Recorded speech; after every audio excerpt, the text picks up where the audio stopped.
Story 1. The Cabin at Misty Lake. Every fall, Eli escapes to his grandfather's cabin by Misty Lake. This year, he didn't expect a new neighbor. The air smelled like pine and wood smoke as Eli stepped out of his truck. The lake shimmered in the afternoon light, and the familiar silence wrapped around him like an old blanket. He came here every year in October, to read, to rest, to disappear. But this year, something was different. There was another car in the gravel drive across the dirt road. A dusty blue Jeep, doors open, music drifting softly through the trees.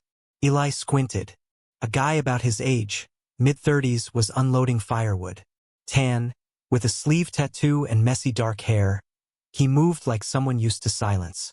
"Hey!" the guy called, noticing him. "First time up here?" "Nope," Eli said, surprised. "You bought the place last spring. I'm Jamie." And just like that, the lake wasn't so empty anymore. Over the next few days, they crossed paths, on the trail, at the dock, sharing coffee and silence. Jamie didn't ask questions. Eli liked that. One evening, a sudden rainstorm rolled in. Eli, caught in it, knocked on Jamie's door, soaked and shivering. "Get in here," Jamie said, pulling him inside. Firelight danced on the walls.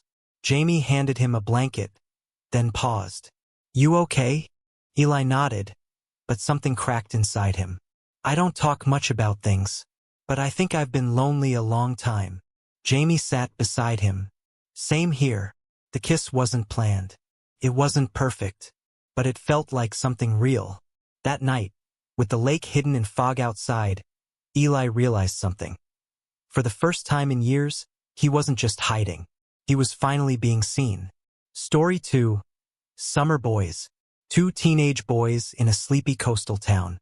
One summer. One secret. Ben was 17 when he met Marco. It was the summer before senior year, and his parents had dragged him to his grandparents' beach house to disconnect. No Wi-Fi, no friends. Just sand, heat, and boredom.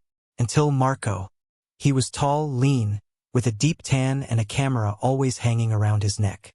"I'm here visiting my aunt," he said, when they bumped into each other near the pier. "You? Forced vacation," Ben muttered. Marco smiled. "Cool. Want to explore?" Days turned into routines. Bike rides, ocean swims, sharing snacks on hot rocks. Marco took photos constantly, mostly of clouds and gulls, but sometimes quietly of Ben. "Why do you do that?" Ben asked once.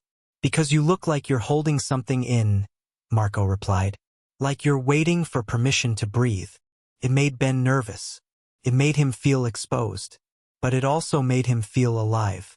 One night, while lying on the beach watching stars, Marco brushed Ben's hand with his own. Ben didn't pull away. They didn't say anything for a long time. "I've never told anyone," Ben finally whispered. "I won't tell," Marco said. "But I see you."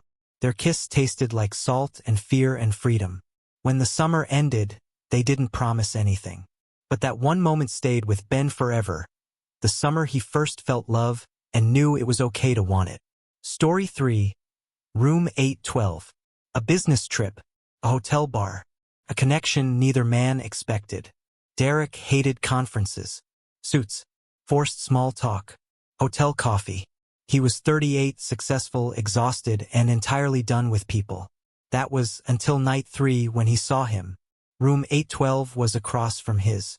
The man staying there, name tag said Lucas, was in a crisp white shirt, sleeves rolled, sipping something neat at the bar. Their eyes met, brief, curious, then again, and again. "We keep orbiting each other," Lucas said later, when Derek sat near him. Derek smiled. "Maybe gravity's to blame." They talked for hours, about books, work, travel, loneliness. Lucas was funny, clever, open. Derek hadn't felt this kind of warmth in years. When they stood to leave, neither moved toward their rooms. "Want to come in?" Lucas asked, voice low. "I do," Derek said, surprising himself. In room 812 they didn't rush. It wasn't lust, it was something slower, unspoken, intimate. Afterward, Lying beside him in the dim glow, Derek asked, "Do you do this often?" Lucas shook his head. "No. I think I was waiting for someone who looked at me the way you do." Derek stayed the night, not out of impulse, but because, for the first time in a long time, he didn't want to leave.